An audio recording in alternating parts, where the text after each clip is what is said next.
Jaya Radha Madhava Kunja Bihari.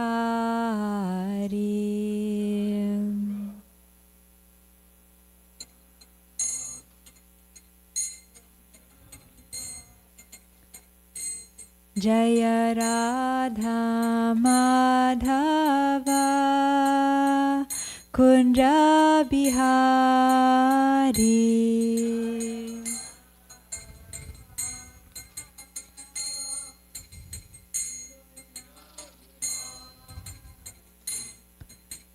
Gopi Jana Vallabha Girivaradhari.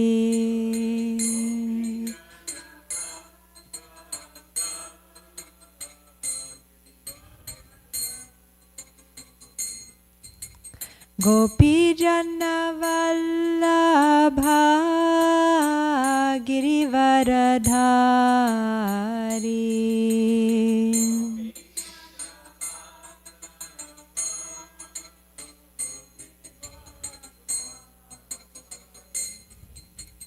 Yashoda Nandana Braja Jana Ranjana.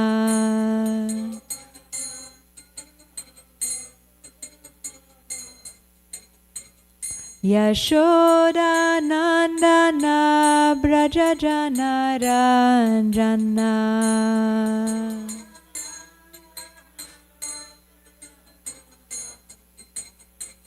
Jamuna Tira Vanachari.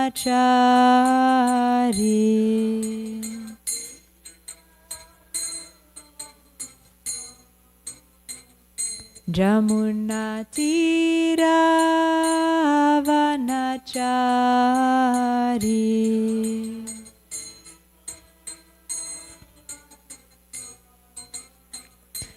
Jaya Radha Madhava Kunja Bihari.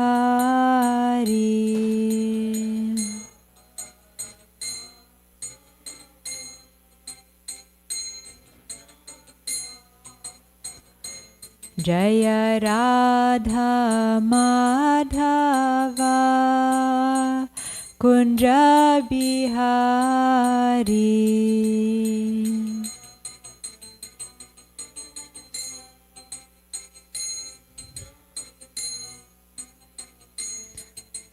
Hare Krishna, Hare Krishna, Krishna Krishna, Hare Hare, Hare Rama, Hare Rama, Rama Rama, Hare Hare.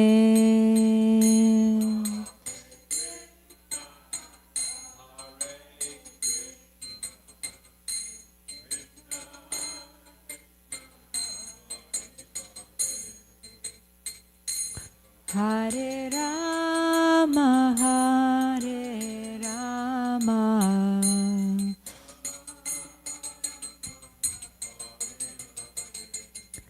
Hare Krishna, Hare Krishna, Krishna Krishna, Hare Hare, Hare Rama, Hare Rama, Rama Rama, Hare Hare.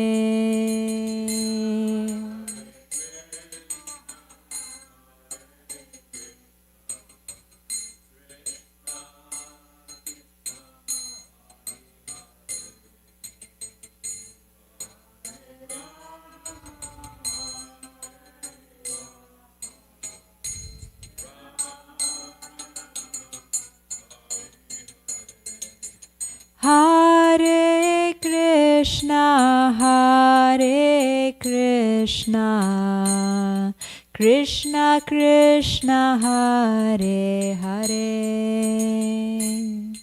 Hare Rama, Hare Rama, Rama Rama Hare Hare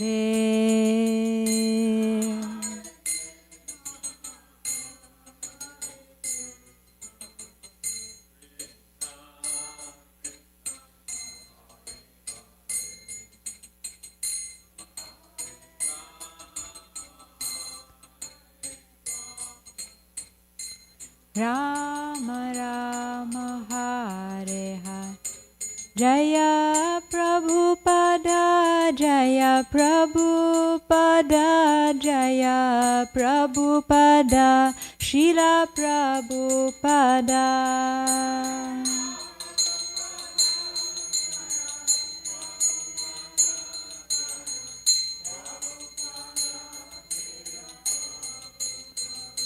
Jaya Guru Deva Jaya Guru Deva Jaya Guru Deva Jaya Guru Deva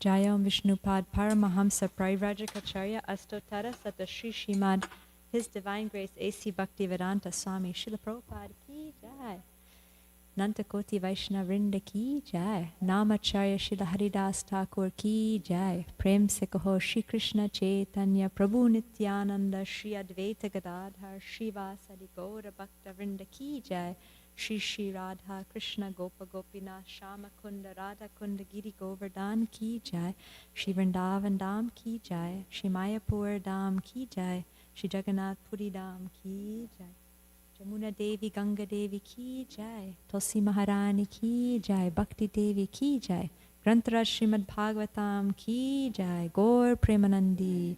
All glories to the assembled devotees. All glories to the assembled devotees. All glories to the assembled devotees. All glories to Shri Guru and Gauranga.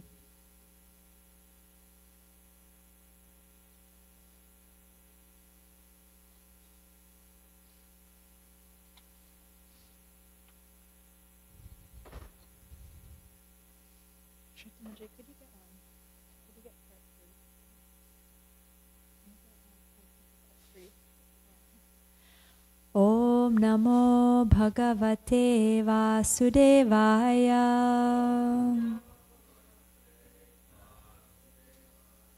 Om Namo Bhagavate Vasudevaya.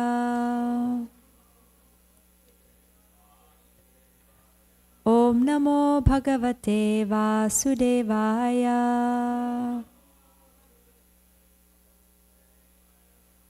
Today we're reading from Srimad Bhagavatam, Canto 10, Chapter 49, text, this is 9, right? 9, yeah. Thank you.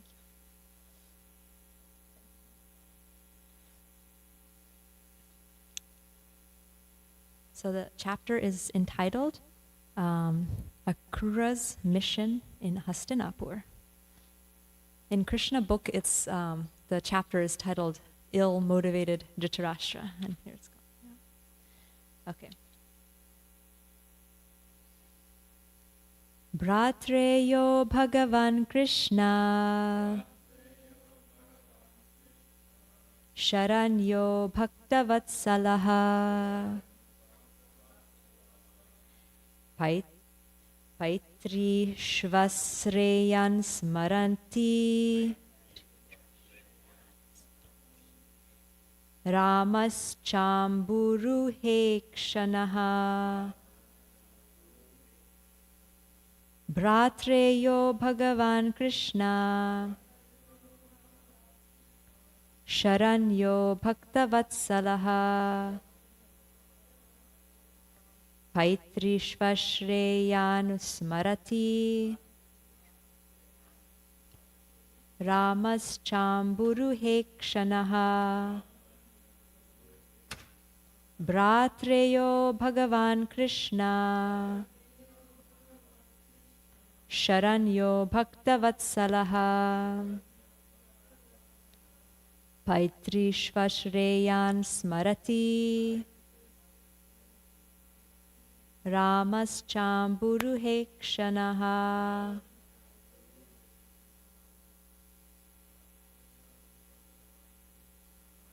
Reyo Bhagavan Krishna. Charanyo Bhakta Vatsalaha. Shreya Smarati.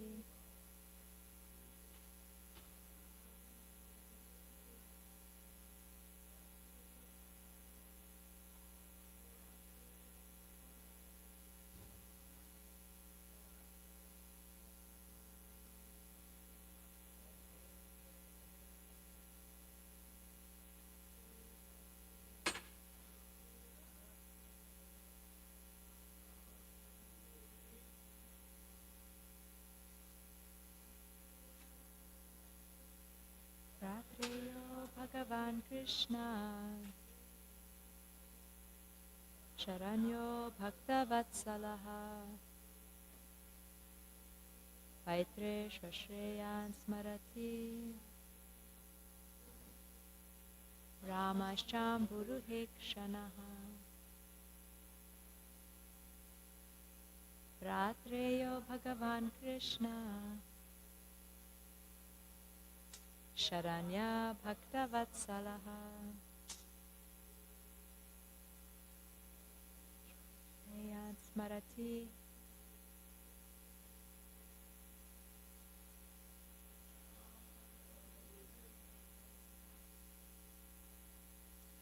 Bratreyaha, brother's son.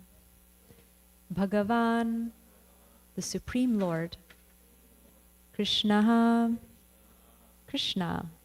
Sharanya, the giver of shelter. Bhakta, to his devotees. Vatsalaha, compassionate. Paitri Shvashreyan, the sons of his father's sister. Smarati, remembers. Ramaha, Lord Balaram. Cha, and. Amburuha, like lotus petals. Ikshanaha, whose eyes. Translation. This is Queen Kunti speaking. Does my nephew Krishna, the Supreme Personality, and the compassionate shelter of his devotees, still remember his aunt's sons? And does lotus-eyed Rama remember them also? Please repeat. Does my nephew Krishna, the Supreme Personality, and the compassionate shelter of his devotees, still remember his aunt's sons? And does lotus-eyed Rama remember them also?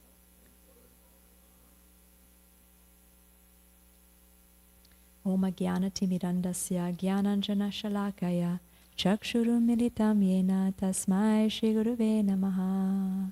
Shri Chaitanya Manobhishtam Stapitam Yena Bhutale Swayam Rupa Kadamayam Dadati Swapadantikam. Vandeham Shri Guru Shri Yutapad Shri Gurun Vaishnavamscha Shri Rupam Sagrajatam Sahagana Raghunathan Vitam Tam Sajivam Sadvetam Savadutam Parijana Sahitam Krishna Chaitanya Devam Shri Radha Krishna Padan Sahagana Lalita Shri Vishakan Vitamscha. He Krishna Karuna Sindhu Dina Bandhu Jagatpate Gopesha Gopika Kanta Radha Kanta Namostate Tapta Kanchana Gourangi Radhe Vrindavaneshwari Vrishabhanusute Devi Pranamami Hari Priye. Vanchakalpatarubhyascha kripa sindhubhya eva cha patitanam pavanebhyo vaishnavebhyo namo namaha. Jai Shri Krishna Chaitanya Prabhu Nityananda Shri Advaita Gadadhara Shivasari Gaura Bhakta Vrinda. Hare Krishna Krishna Krishna Hare Hare Hare Rama, Rama Rama, Hare Hare. Nama Om Vishnupadaya Krishna Prishtaya Bhutale Srimate Bhakti Vedanta Swami Iti Namane. Namaste Saraswati Deve Gauravani Pracharine Nirvishesha Shunyavadi Pashyatya Shatarine.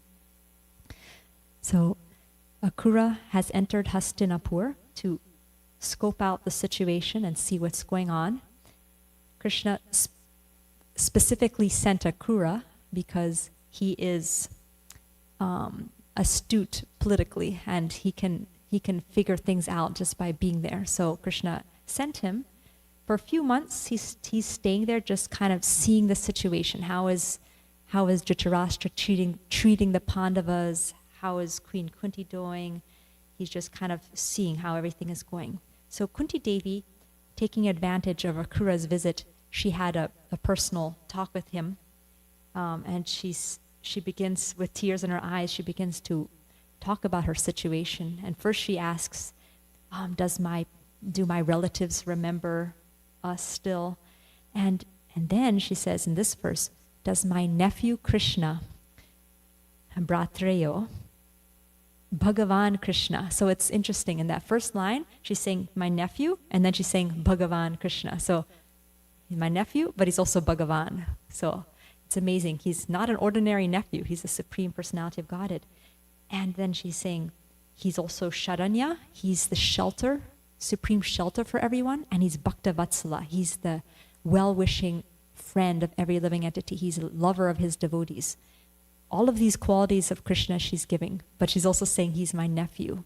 So that's the amazing thing in these intimate relationships. Kunti Devi, she has a very specific relationship with Krishna, where she sees him as her nephew, but she also has knowledge of his divinity. So she has both. And so she has a very sweet, intimate relationship with Krishna. And then she says, does he remember us? Does he remember his cousins, the Pandavas, Smarati? Does he remember them? And does Ram also remember? Ram is Balaram, who has beautiful lotus eyes. So basically, she's just meditating on Krishna. Does Krishna remember us, and Balaram also? And of course, Krishna can't stop thinking about them. That's why he sent Akrura, because Krishna is just inclined towards his devotees, so he's just completely absorbed in them. But still, she's asking these questions because it's showing her deep meditation on Krishna, and does Krishna remember us? And her intimate feelings for the Lord are coming out in this verse. So I wanted to read the commentaries. So there's a commentary by Jiva Goswami and Sanatan Goswami on this verse. So Jiva Goswami, he says, she then asks more particularly. She identifies Krishna as her nephew, so it shows that her question is appropriate. He's not an ordinary nephew, but is the Lord, Bhagavan. His nature is therefore to protect. Thus he is worthy of surrender. That is proper. Devarshi bhutapta nrinam pitrinam na kinkaro nayam nrini charajan sarvatmanaya sharanam sharanyam gato mukundam pariritya kartam. O king, one who has given up all varnashram duties and has taken full shelter of the lotus feet of Mukunda, who offers shelter to all, is not a debtor to or servant of the devatas, great sages, ordinary living beings, relatives, or pitris. This is from Srimad Bhagavatam 11.5.41. The reason he protects us is that he is affectionate to the devotees, Bhakta Vatsala. Therefore, I wonder, does he remember his aunt's sons? They should be remembered because they are special objects of affection, being his aunt's sons. Mentioning his lotus eyes suggests his great beauty. Her desire to see him arises from her natural affection. Her later request for protection is his pastime and is not a material desire. For she also says, so this is an important point, she's asking for protection. It's not out of her personal desire. it's out of her relationship, her sweet relationship with Krishna. Because she also says in Bhagavatam, when she gives her prayers, Vipadasan tuta shashvat tatra tatra jagadguru bhagavato darshanam yatsyad apunar bhavadarshanam. O Guru of the universe, may we have dangers in such situations continually, because in those dangers we will see you. And by that we will gain release from this material world. Srimad Bhagavatam 1:8-25. The adjectives describing Krishna are also applicable to Balaram. Balaram is mentioned at the end since he is obedient to Krishna. Sanatana Goswami says, she then asks more particularly, the Lord is endowed with unlimited qualities like mercy, Bhagavan, protects those who are surrendered, Sharanya, and particularly is affectionate to the devotees because he has appeared in this world to manifest his unlimited powers as Swayam Bhagavan Krishna. The descriptive terms are in order of increasing excellence for remembering him. So first one is Bhagavan. Next one is Sharanya, that's higher than Bhagavan. And then the third one is Bhaktavatsala, it's even higher. So Sanatana Goswami is saying it's becoming more and more intimate. Bhagavan can be not as intimate as Sharanya, the one who's our shelter, and Bhaktavatsala, very intimate, the dear friend of the devotee. With his lotus eyes, he is most beautiful, destroying all suffering just by seeing him. She desires to see him directly. The descriptive terms apply to Balaram as well. Balaram is mentioned after, since he plays a secondary role. So these are the commentaries of the great acharyas. We're so grateful we have these little insights into these verses that we can dive in. So Srimad Bhagavatam, the beauty of Srimad Bhagavatam is that in the pages of Srimad Bhagavatam, it's not just words, it's association with these great personalities. And right now we are associating with Kunti Devi. She's just an amazing, amazing devotee of Krishna. And through the dialogue of what she's speaking here, you get a little glimpse into her heart, like how is she feeling towards Krishna? And when we read in that way, when we read the prayers or the conversations of these great personalities in the way of trying to get an insight of how they're feeling and what's their emotions and what is their relationship with Krishna, if we try to hear in that way, then we get to associate with them. We get to pick up some of their mood, which is very important because if we want to advance in spiritual life, association is essential, right? The more we associate with advanced devotees, the more we pick up those qualities, and we can start to feel that we are also starting to feel a little bit of something towards Krishna, a little bit of a desire for advancing, just from that association. So Srimad Bhagavatam is a living book. It's actually alive. All these personalities are there in the Srimad Bhagavatam, and if we read in that way, we can actually access their association through the pages of Srimad Bhagavatam. So Queen Kunti, we were hearing yesterday, Mother Rudrani was speaking about her life story. Her life story is incredible. I mean, the whole Mahabharata we've been hearing the past few days, Mahabharata story. But if we think about her qualities, like we were seeing yesterday a little bit about how she was such a gentle person and very equipoised and able to be equal to everyone. That's why Madhuri said, you be the mother because you can be equal to all the children. She was very tolerant. She was super devoted to Krishna. She just loved Krishna. And so all these qualities are there. And imagine this personality, such an advanced soul. Imagine now you're putting her in a palace intrigue where there's greed and envy and politics and murder and everything is, and such a beautiful character in such a setting like this. Why does Krishna do that? He does that to make the qualities of his devotees come out even more. Like if you take a jewel and you put it on like if I take a diamond and I put it on this white page, it won't shine as much. But if I put it on this black backdrop, it will shine more. So sometimes Krishna puts his devotees in these kind of dark situations so that their qualities come out more, their beauty, their beautiful qualities come out more. So Queen Kunti, she had to go through so much, like through so much trials and tribulations. We can't even imagine. Like, she doesn't have a husband. She just came from the forest. She's in this situation where they're trying to kill her and her children, and she has no shelter except for Krishna, of course. She's deeply, deeply connected to Krishna in her heart through all of that. So basically, externally, she's shelterless. She has nobody to take care of her. But internally, she's feeling complete shelter of Krishna. So that is there. She actually describes in the next verse here in text 10, we'll read how she's feeling like she's a doe in a midst of wolves. And that's kind of her situation. She's like an innocent doe, and all these wolves are trying to get her and her children. That's how she's feeling. But at the same time, she's deeply, deeply connected to Krishna. Now, in that situation, we would think that somebody in that situation would, if they would be speaking, how would somebody in that situation generally express themselves? If somebody asked, "How are you doing?"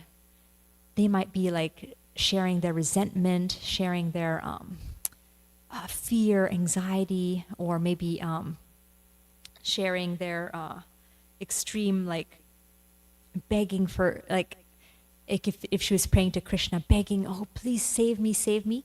But when you read her prayers, they're not full of fear, anxiety, or just a focus on her situation. They're focused on Krishna, which I found really amazing. When I reread her prayers, I was noticing that even when she mentions the ways that she went through so many trials and tribulations, she is not so much focused on, "Oh, woe is me," but more on, "Wow, Krishna, you saved us through this. You're so amazing." And she's not asking Krishna, "Take me out of all of this," either, which is amazing, because I would probably say, "Save me, Krishna, get me out of this situation." But her mood is, "I want you. And if that means being here in this situation and I can feel you, I prefer to be in this situation than if you take me out and I don't feel you, then I prefer to be here." Because she values her connection with Krishna more than safety, which is an amazing thing, because for most of us, especially like just talking for myself, safety and self-protection is like the main thing that, like, okay, make sure my environment is safe, I'm secure, I have everything I need, and if things are going wrong in my life, I may use my spiritual life to pray to Krishna, "Please help me in this situation," which is not bad, because that's, in any way we can connect to Krishna is good. So that's also a step up. We can, Krishna says in Bhagavad Gita, the 4 kinds of people who approach him, and one of them is those who are distressed. So turning to Krishna in any way is good. But she is preferring Krishna than safety and an anxiety-free life, which is, for me, it stands out a lot. So when we read these prayers, we can appreciate the mood of the personality, and we can pray to imbibe some of those qualities. Even if we're not there yet, we can just aspire and just admire them. And just admiring those good qualities, we pick up some of those qualities ourselves. And of course it pleases Krishna, because Krishna loves his devotees so much. So when we appreciate the devotees, then we also please Krishna. So I wanted to read a little bit, going into the prayers of Queen Kunti, and specifically some portions of those prayers. They're about, the prayers, I think they're about 26 prayers. And basically she starts off by saying, "O Krishna, I offer my obeisances unto you, because you are the original personality and are unaffected by the qualities of the material world. You are existing both within and without everything, yet you are invisible to all." So she starts off by saying, you are here, you are you are within and without everything, but you're also invisible to all. So the inconceivable nature of Krishna. You're beyond the range of the limited sense perception. You're eternally the irreproachable factor, covered by the deluding curtain of deluding energy. You are invisible to the foolish observer, exactly as an actor dressed as a player is not recognized. So Krishna reserves the right to not be exposed to everyone. So he has this curtain of Maya to keep out people who are don't want an intimate relationship with him. So she's glorifying that aspect of Krishna. You yourself descend to propagate the transcendental science of devotional service unto the hearts of the advanced transcendentalists and mental speculators who are purified by being able to discriminate between matter and spirit. How can we women know you perfectly? So she's saying, you come to give knowledge to all these advanced personalities, and she's feeling so humble. I'm just a simple person. How can I understand you perfectly? And then she offers obeisances to Krishna in relationship to his devotees. Let me therefore offer my respectful obeisances unto the Lord, who has become the son of Vasudeva, the pleasure of Devaki, the boy of Nanda, and the cowherd men of Vrindavan, and the enlivener of the cows and the senses. So if we want to please Krishna, glorify him in a relationship to his devotees, because Krishna loves his devotees, Bhakta Vatsala.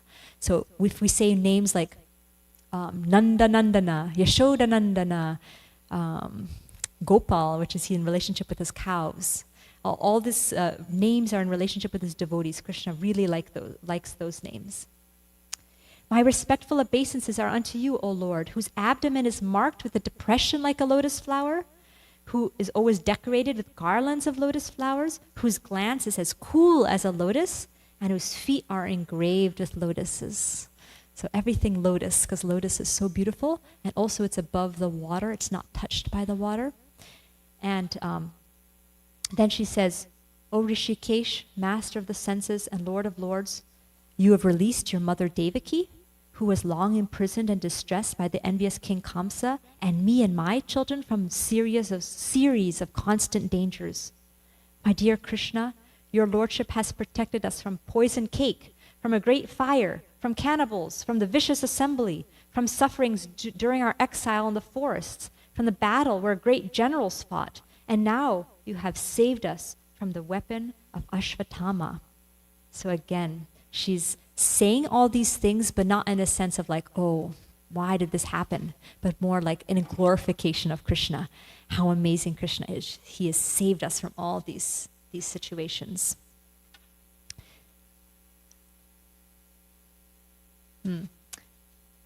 I wish that all those calamities, this is the Vipada Santuta Shashva Tatra Tatra Jagadguru.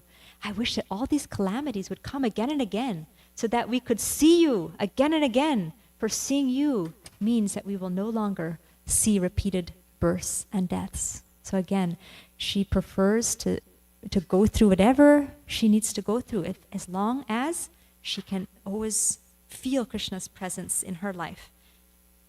And I wanted to just read this. This is from Burijan Prabhu's unveiling his lotus feet. He writes kind of a insight into the chapters of the verses of Bhagavatam with the commentaries of the acharyas in a very wonderful way.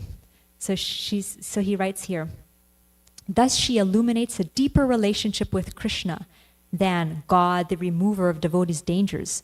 Instead, she points to the higher realization in which exalted devotees desire not protection and an anxiety-free life in this world, bereft of Krishna's association, but even a life of trial, if such trials keep them in Krishna's association. Kunti prays, I wish that all those calamities would happen again and again, so that we could see you again and again, for seeing you means that we'll no longer see repeated births and deaths. In his purport to this text, Srila Prabhupada underscores how one gains from life's inevitable calamities. And this is a quote from the purport. For a pious person, if there is some calamity, there is no other alternative than to take shelter of the lotus feet of the Lord. Constantly remembering the lotus feet of the Lord means preparing for liberation from birth and death. Therefore, even though there are so-called calamities, They are welcome because they give us an opportunity to remember the Lord, which means liberation. This material world is certified by the Lord in Bhagavad Gita as a dangerous place full of calamities. It's certified. Krishna gives a stamp. This is the place of calamities. Less intelligent persons prepare plans to adjust to those calamities without knowing that the nature of this place is itself full of calamities.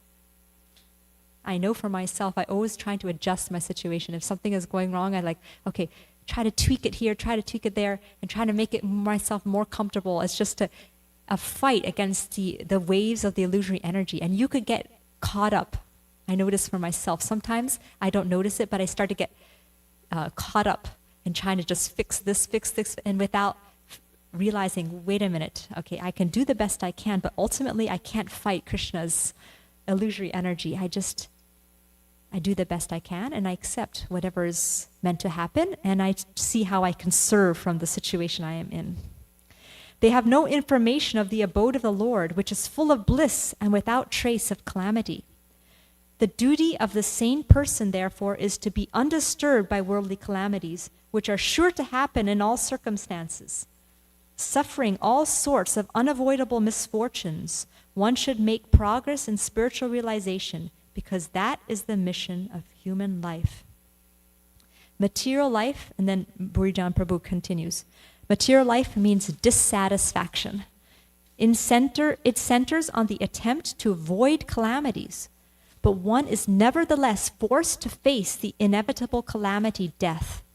Life's real challenge is to transform difficulties into sources of freedom, to sever material attachment and seek Krishna's shelter.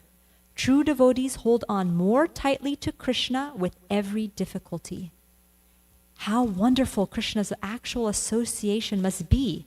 His association dims the value of, I like this sentence. So Burijan Prabhu is saying, you know how we all in this world are trying so hard to be safe and be peaceful and be anxiety-free, but how wonderful Krishna's association is, that it dims the value of peace, pales the worth of material security, and nullifies what most people consider the goal of life, life without anxiety.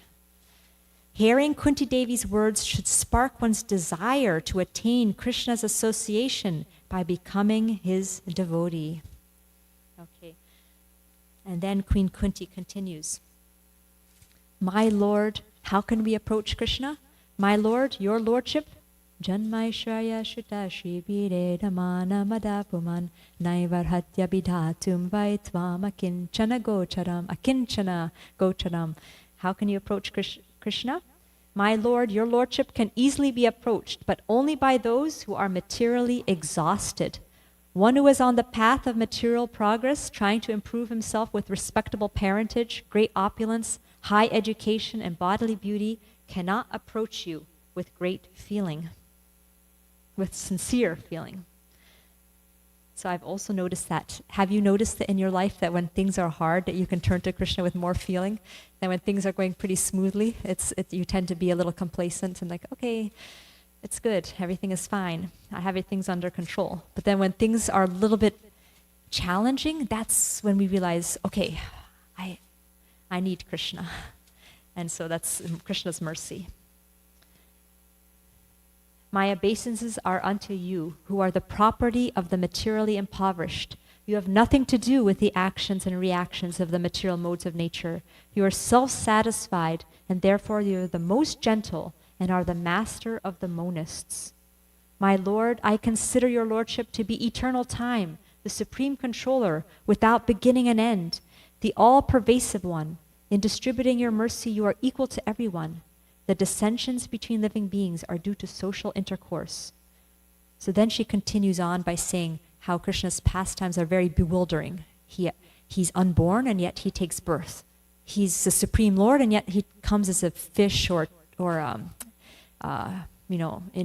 tortoise or different incarnations like that. So how inconceivable is Krishna? But she's glorifying that as a quality of Krishna, the inconceivable nature of Krishna. And then she says, and what's even more bewildering is how you become controlled by your devotees. Your fear personified is afraid of you, And yet you are crying in fear of Mother Yashoda. She's coming at you with a stick, and you're rubbing your eyes and you're feeling, you're crying and you're afraid. How is that? I'm bewildered by this, she says. And then she says different reasons why Krishna comes to this, why people say Krishna comes to the world. Some people say you came because of the prayers of Vasudeva and Devaki. Some people say you come because Brahma prayed for you to come, and Bhumi Devi was in so much distress, and you came to lift the burden of the earth. And others say that you came to rejuvenate devotional service by hearing and chanting. And that's actually the highest reason why you come, is to give everyone an opportunity to hear and chant about you so that they can come out of this material world. Because if we remember you, we no longer remember and serve you and perform devotional service, we can come out of the cycle of birth and death. And then after she says all of that prayer, then the last section of her prayers shows her real anxiety. What is her real anxiety? Does anyone know what her real anxiety is? Yes, to not have Krishna's association. So her real anxiety is not, oh, what if something happens to me and my children, and save me from all these dangers. At the end she says, oh Krishna, are you really leaving us? Like everything that we have is because of you. That this whole kingdom is only beautiful because of your beautiful lotus footprints. The rivers are flowing, and the crops are producing grains, and everything is flourishing because of you. And only because of you, the Pandavas have their strength, and we have all of our opulence. And if you leave, we're like senses, or the body without the life force. We have nothing. And then then finally she says, oh Krishna, please, as the river Ganges forever flows unto the sea, let my mind and my consciousness be constantly drawn to you without being diverted to anything else. Tvayi me nanya vishaya matir madhupate sakrit ratim unvahatarada gange vogamudan vati. And we can pray like that too to Krishna. Please, I tend to get so distracted by so many things in this world. Please help my consciousness be drawn to you, just like a river Ganges completely just goes to the ocean without being stopped. Even if there's boulders in the way or anything, it just will keep going. So let my consciousness be drawn to you in that same way. So I just wanted to glorify Queen Kunti and her prayers and her mood, because that, and praying that I can pick up a little bit of drop of that beautiful mood that she has, and her desire for Krishna's association more than just being stress-free and anxiety-free. She just wants Krishna in her life, that connection with Krishna. Would anyone like to share anything? Or yes.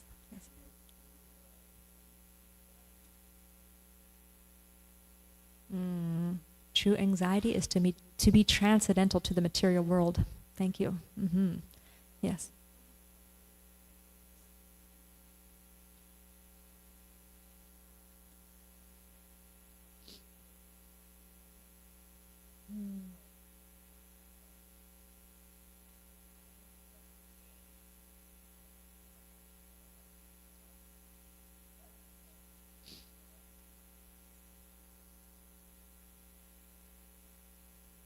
Wow.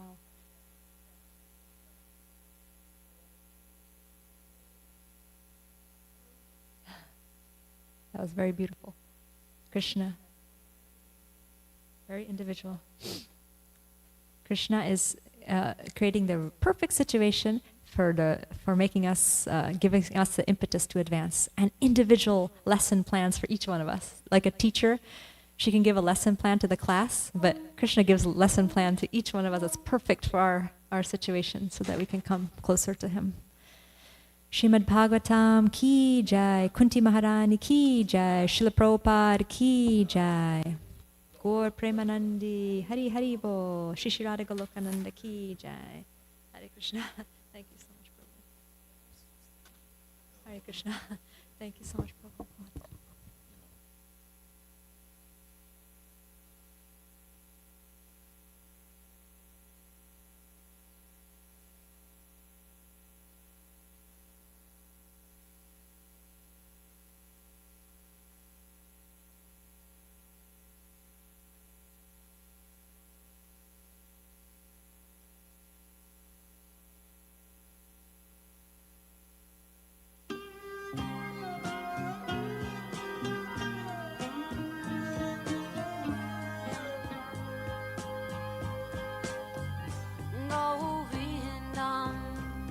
Adipurusham Tamaham Bhajami Govindam Adipurusham Tamaham Bhajami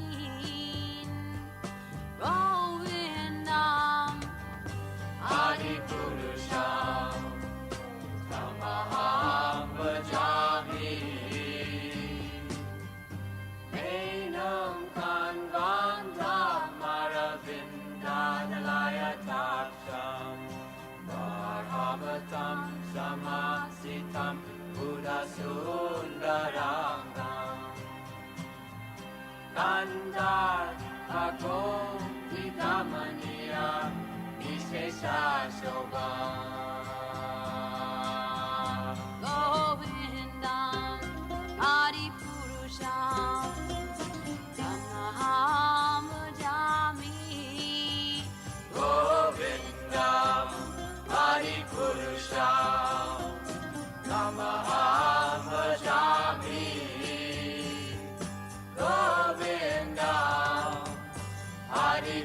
Adipurusham Tamaham Bhajami Angani Yasa Sakalen Priya Priti Manti Vasyanti Panti Kayanti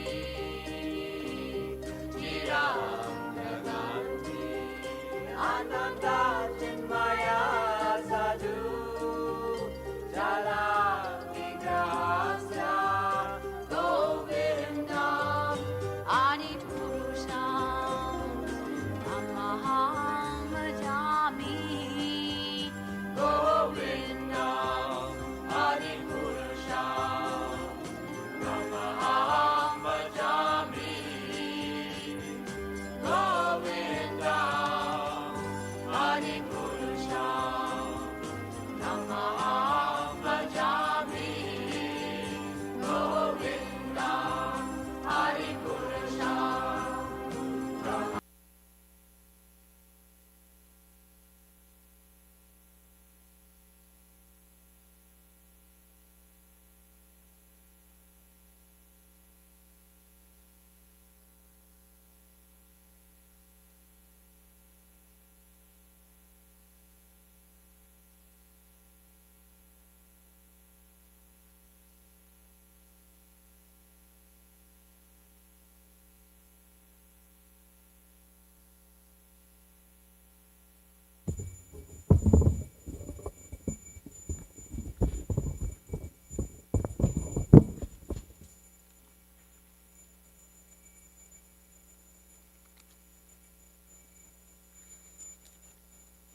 Page 38. Jaya Radhe, Jaya Krishna, Jaya Vrindavan.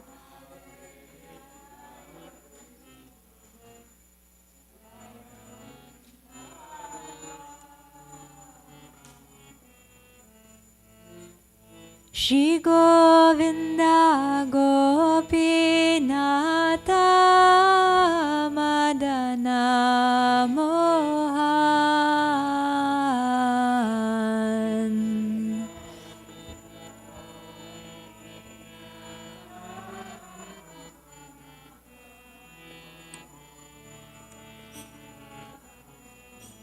Shama Kunda Radha Kunda Giri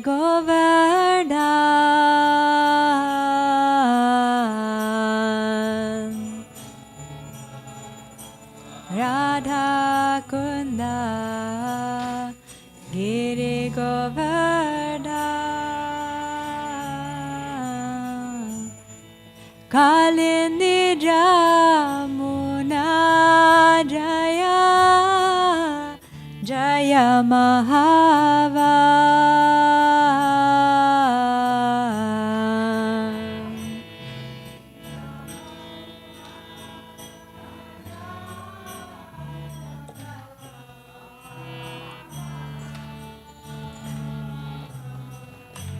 Keshigata Bamshibata Dwadashakana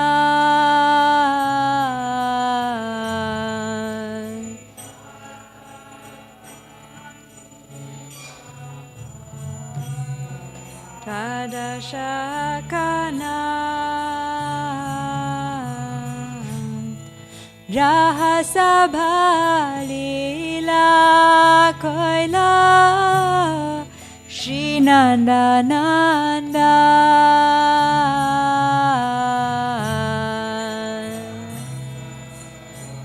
Lila Koila Srinanda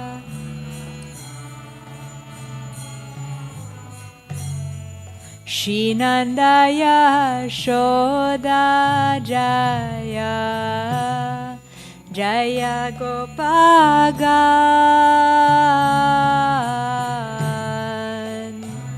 Daya Shoda Jaya Jaya Gopagan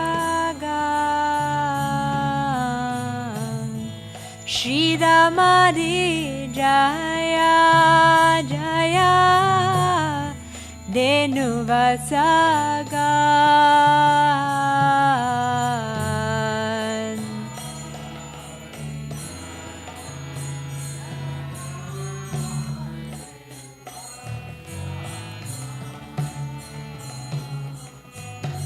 Jaya Vrishabhanu Jaya Kirtida Sundari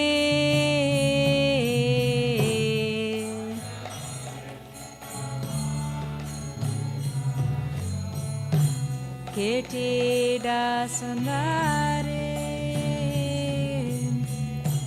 Jaya Purnamasi Jaya Abhira Nagari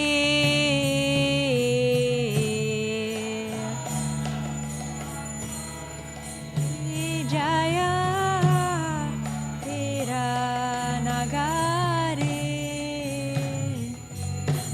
Jaya Jaya Gopishvara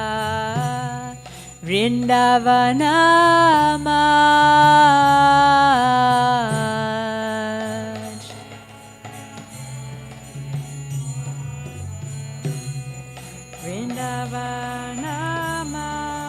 Vrindavanamaj Jaya Jaya Krishna Saka Batu Dvijara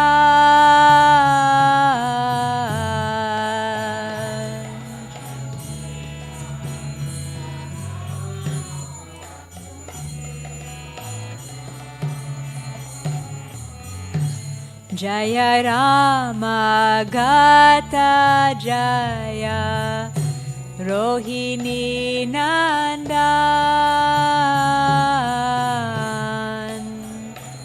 Rama Gata Jaya Rohini Nandan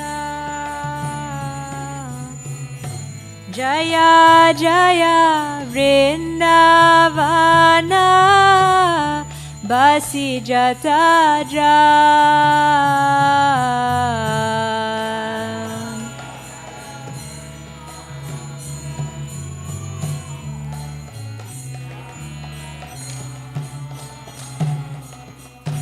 Jaya Dvija Patni Jaya Naga Kanyaga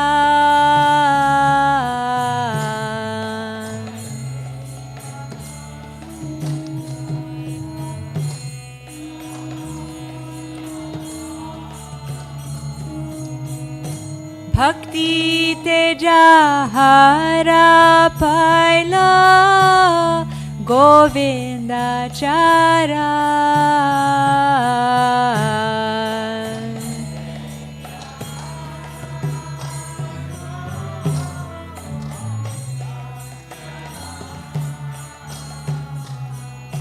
Shirasa Mandala Jaya Jaya Radha Shyam.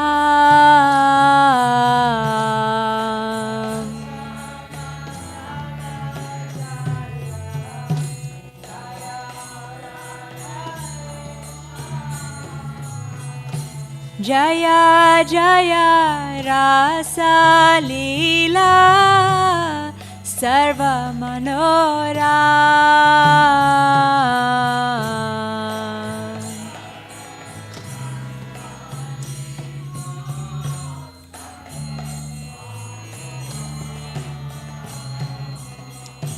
Jaya Jaya Jwala Rasa Sarva Rasa Sa.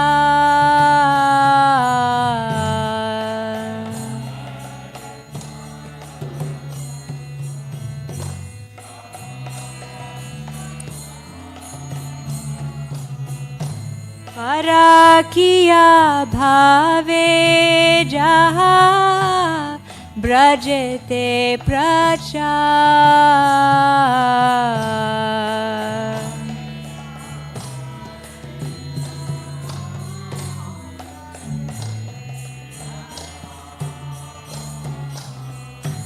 Shijanava pada padma Koriya Smaran.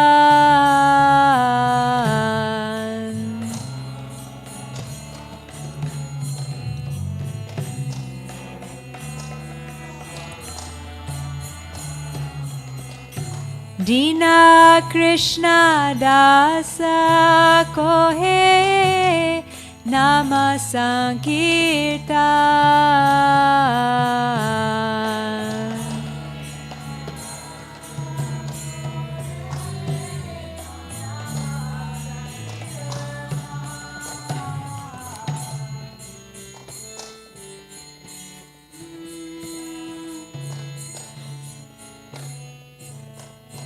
Jaya Radhe Jaya Krishna Jaya Vrindavan.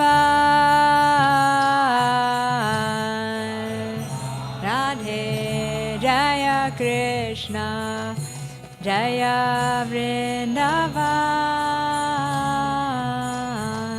Jaya Radhe Jaya Krishna Jaya Vrindavan. Jaya Radhe Jaya Krishna Jaya Vrindavan.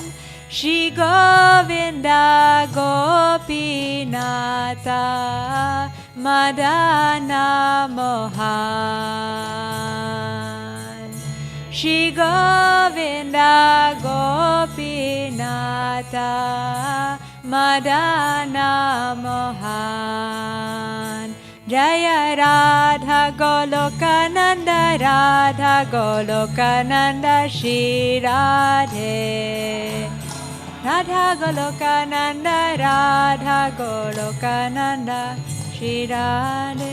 Jaya Radha Golokananda Radha Golokananda Shri Radhe.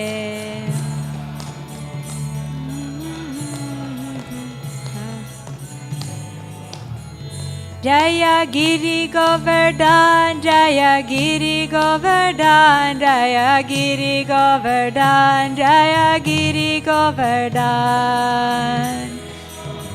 Jaya Giri Govardhan Jaya Giri Govardhan Jaya Jaya Gauranitai Jaya Gauranitai Jaya Gauranitai Jaya Gauranitai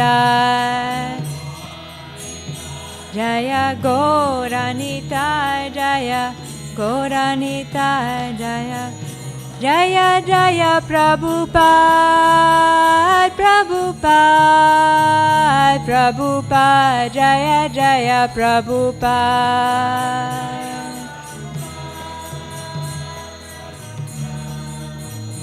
Prabhupada Jaya Jaya Prabhupada.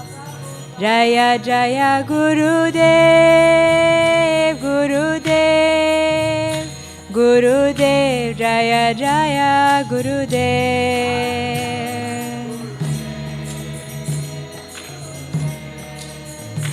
Gurudev Jaya Jaya Gurudev. Shri Shri Radha Golokananda ki jai, Giriraj Maharaj ki jai, Srila Prabhupada ki jai, Gaur Premanandi Hari Hari Bol. All glories to Radha and Krishna and the divine forest of Vrindavan. All glories to the three presiding deities of Vrindavan, Shri Govinda, Gopinath, and Madan Mohan. All glories to Shamakund, Radhakund, Govardhan Hill, and the Jamuna River, Kalindi. All glories to the great forest known as Mahavan. All glories to Keshikhat, the Vamshivatri, and the 12 forests of Raj. At these places, the son of Nanda, Shri Krishna, performed all of his pastimes. All glories to Krishna's divine father and mother, Nanda and Yashoda. All glories to the cowherd boys headed by Sridham. All glories to the cows and calves of Raja. All glories to Radha's divine father and mother, Rishabhanu, and the beautiful Kirtida. All glories to Purnamasi, the mother of Sandipani Muni. All glories to the young cowherd maidens of Raja. All glories to Gopishvara Shiva, who resides in Vrindavan in order to protect the holy Dham. All glories to Krishna's funny Brahmana friend, Madhu Mangal. All glories to Ramagat, where Lord Balaram performed his rasa dance. All glories to Lord Balaram, the son of Rohini. All glories to all of the residents of Vrindavan. All glories to the wives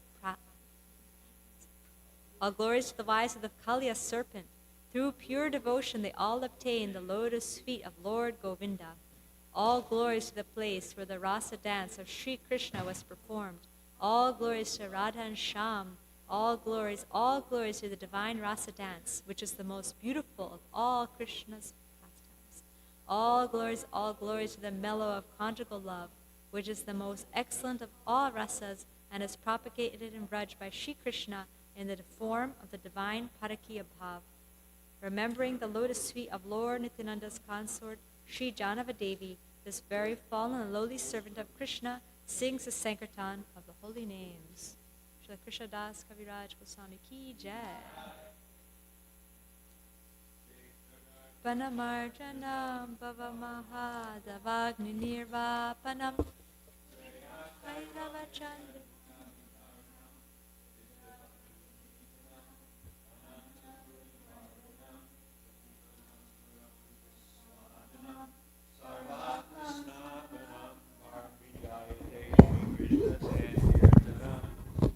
Namakari Bahuda Nija Sarva Shaktis Tatrapita Niyamita Smaranena Kala Etad Rishita Vakripa